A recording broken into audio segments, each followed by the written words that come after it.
Hi there, Tommy here. How you doing? Been a bit of a time since I've made a video. Apologies for that. Gratitude to everybody that's inquired as to what we're doing. I've replied to most of them. But today, Elena and I, my daughter, are sitting here. Hey kid. Hey. How you doing? You good? Yeah. We are heading down to the oil field in Texas. Made some changes down there. Paul's down there right now, getting a few things pulled together. We've got some plans for that area.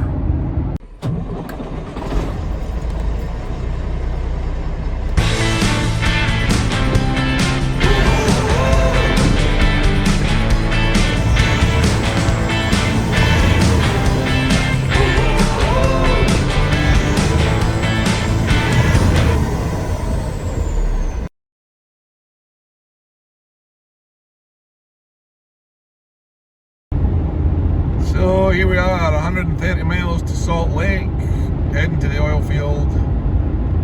Hope you enjoy this video. Plenty of things to say on it, so speak to you in a minute. Well, this is how it is going down through Salt Lake today.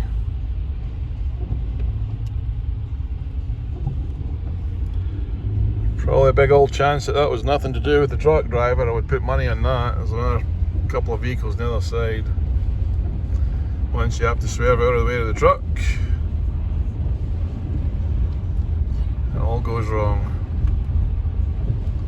If you're swerving to avoid a four-wheeler, you know. I'm in a convoy at the minute behind 4 snowplows that are running side by side to clear the highway here. There's another truck. I don't know if he's just pulled over or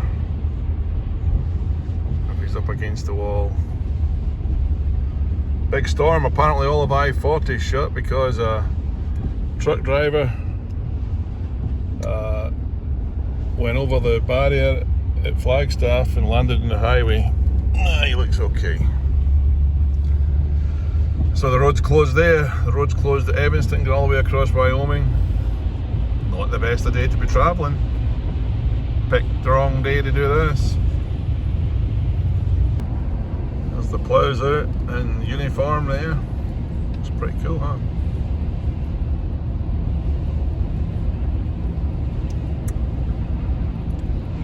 It's a strange looking thing. A truck with a trailer with a plow. What a deal. It's a funky looking thing. Yeah, we'll just push on through this. It's the camera never really picks up how bad it is, to be honest. But comes somebody in a truck coming down by the side of me. I don't like this at all. Everybody will be heading down over Highway 6 through Price because I-80 is closed in Wyoming. There you go, rock and roll. See ya. I stopped in to see my daughter for a minute. These guys are snowed in. Can't get out. I couldn't get in. So freaking ridiculous. Lots of snow rolling off the mountain. And it's cold.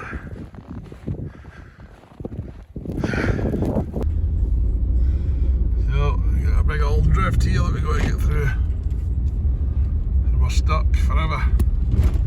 Yeah, come on baby, get going, get going.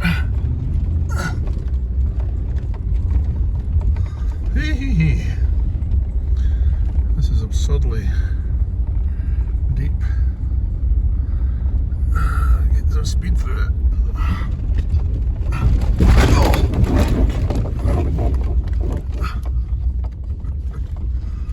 Out the exit, entrance or whatever. Insanity.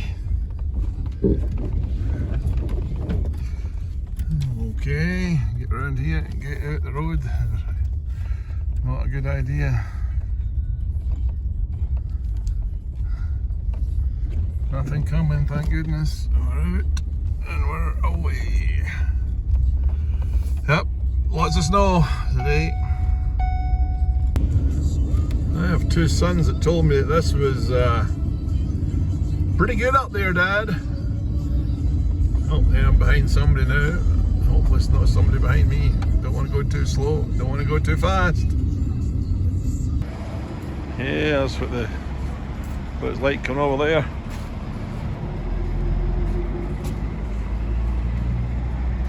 Pretty crappy. Let's go into Lou. Well, we spent the night last night in Moab, Utah, because the road was closed between Monticello and Cortez. Kind of looks like it's open now. For me, this is unusual to have snow in Moab, to see it anyway. Most times you come through here, it's usually not too bad. Summertime it'll be baking you hot. But anyway, nice little town this. We'll try it today. We go out to the outskirts of the town. There's a big sign that said 491 closed. Alright, get right back at you, as they say, these parts of the planet.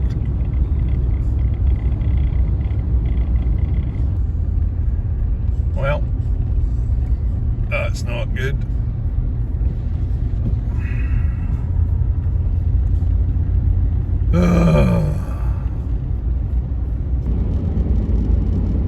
Looks like we picked the wrong day to go on a drive to Texas. This is Monticello, Utah. It's got to get better soon, eh? He says on his way to the North Pole. Bloody stinks. Anyway, there's a Maverick up here and we'll get some donuts.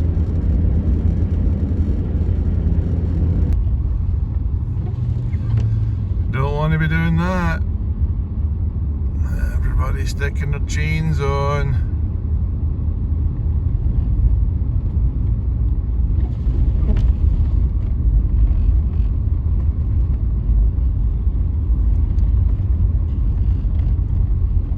I would just park and go to sleep if it was me. Pretend I don't put my chains on. Night night.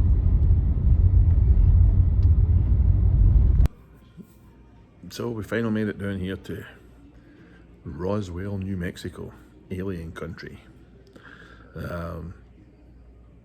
It's 66 degrees when we arrived here, a bit different from the weather we drove through this morning. It must have been lunchtime.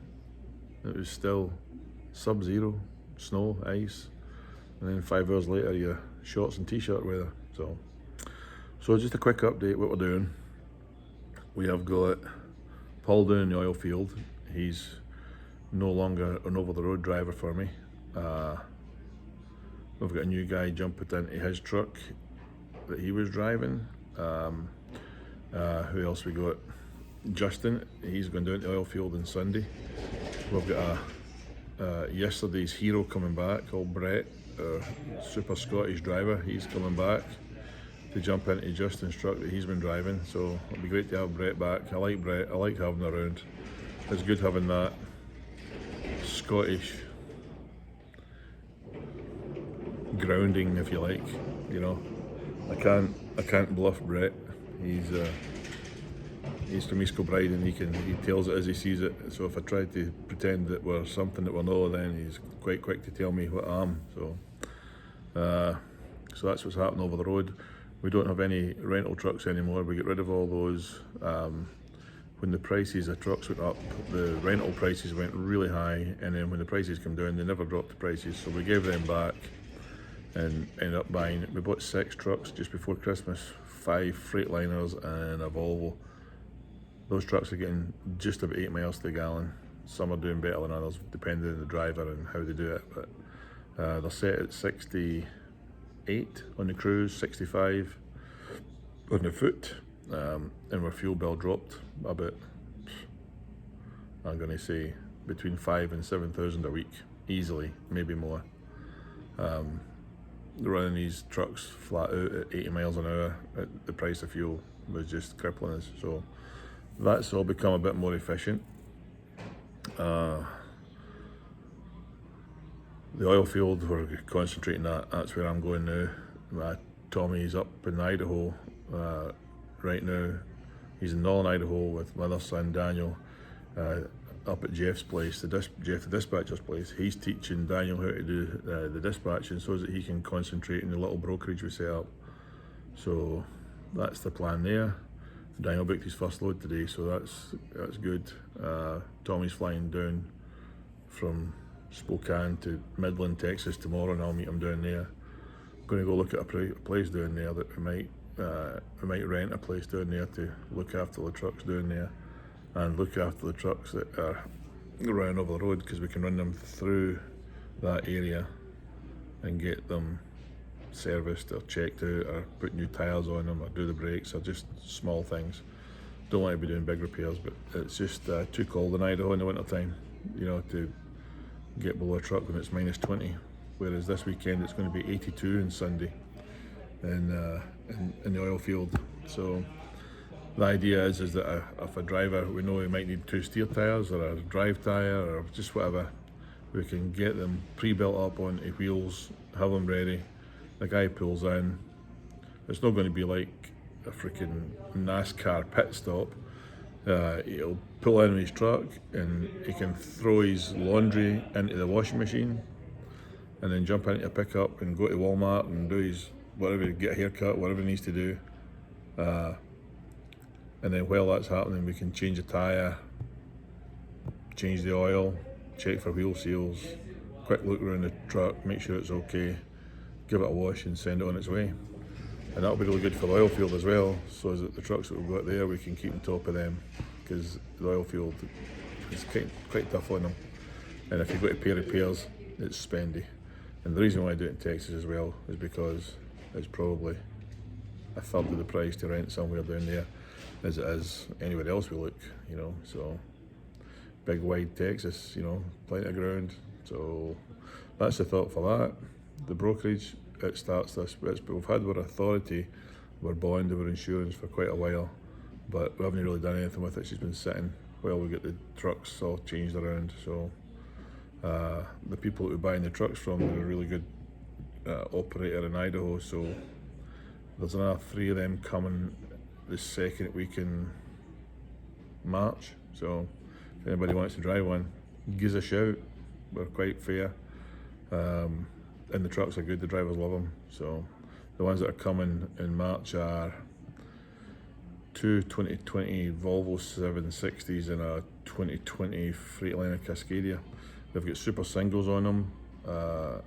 They're super light, those trucks.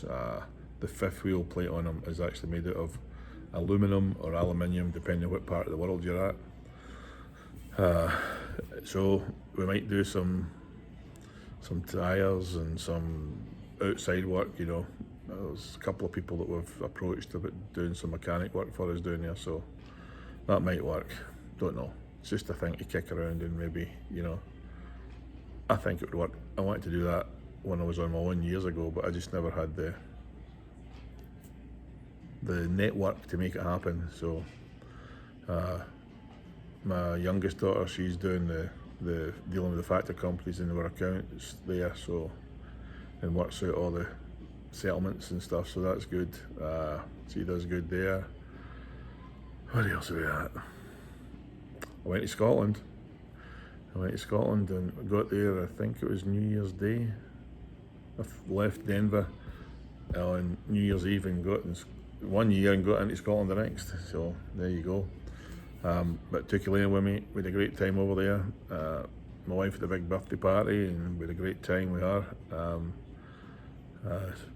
Elena has a great time with her. Enjoyed that. We went to Tenerife. I'm probably missing things out that we did that I forgot about, but we went to Tenerife and had a great time in the sunshine in January. That was fantastic. Been a while since we've been there because of all the stuff that was happening in the world, if you know what I mean. So that was good. Went down and saw my friend Paul in Stoke and had a look around his buses, and I always get the old bus urge, I tell you. It's in the blood. I'm a coach junkie. What else? Yeah, it's about it really that I can think of. Oh yeah, the wife's cafe is doing just so freaking good. It's it's getting busier and busier, and they've got great staff in there. Elaine and I went a few times, and obviously I like to eat, but when I was there I noticed that there's a lot of people come in where it's kind of part of their daily routine, or they go every other day or every day, and and it's really quite, I don't know, maybe I'm wrong, but I think it's quite flattering for my wife that people make it part of their lifestyle to go into that cafe, and they like it, and it's part of their routine, and they're comfortable enough with all the staff that they feel like regulars, and they feel included, or part of the, I don't know, maybe I'm reading too much into it, but it was great to see that it's not just a place that you can go get something to eat, it's a place that is part of the community. That's what I'm trying to say, in a long roundabout, long-winded way. So tomorrow morning, we'll saddle up. I'm up at 5 a.m. every day these days. We're up at 5, we'll head out, and 200 miles from the oil field, I'll go there, meet Paul, we'll pick up some batteries for one of the trucks down there, run them over, put them into that. We've got another one to pick up, get 2 or 3 trailers organised. Like I said, Tommy's flying down to Midland tomorrow. I'll get him at 12:30, and we'll go look at that piece of property that's for let. What else we got? Oh, one of my trucks has got a rear end out on it. The differential's gone. It snapped the input shaft, and so Paul's got all the axles pulled out of it, and all the bolts in the rear end. They're loosened, just ready to do that. And Tues will lift it down. I've got a strap in the truck here, lift it onto the deck, and then we know which one to get. I'm sure it's a 358, so I'll just throw that in, and that'll be that truck good to go on the road. The green one is up in Idaho Falls. It had a ill-fated first trip. I'll probably still paying that off, because we sent it out with a load of hay going down to Texas. It paid rubbish money just to get it out of there, and it broke down, and it had to be towed in and get an ECM fitted to it and reprogrammed, and then it picked up a load to go back, and it never made it. It only did about 300 miles, and a new wiring harness. So I think that trip cost me in repairs about 15 grand, and a bit of a disaster. But that's that. Personally, I checked my blood pressure the other day there, and it's a wee bit high, but that's probably part of the gig, part of the job. So my wife's got one of these things. I've got a Fitbit thing, so I'm into doing my steps now, and eating some salad now and again, and drinking the old water. So that's what is going on in my part of the world. So I've got friends that I need to keep in contact with a bit better. Family I need to keep in contact with a bit better, but life just gets busy. I've got my daughter with me all the time now, and she's a great little traveller. She's with me right now, as you probably saw in the videos there. We're heading down to Texas. That'll be our first time in Texas. We managed to get her into lots of different states last year.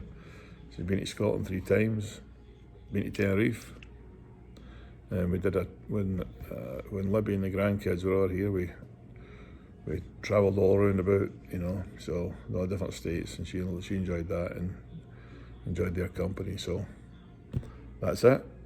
I'm going to my bed, and up the morning in the oil field. So I'll film different places, let you see what's going on down there, and see what you think. Okay, thanks for watching. Sorry it's been a while since I put a video up, but swamped. Still here though. See ya.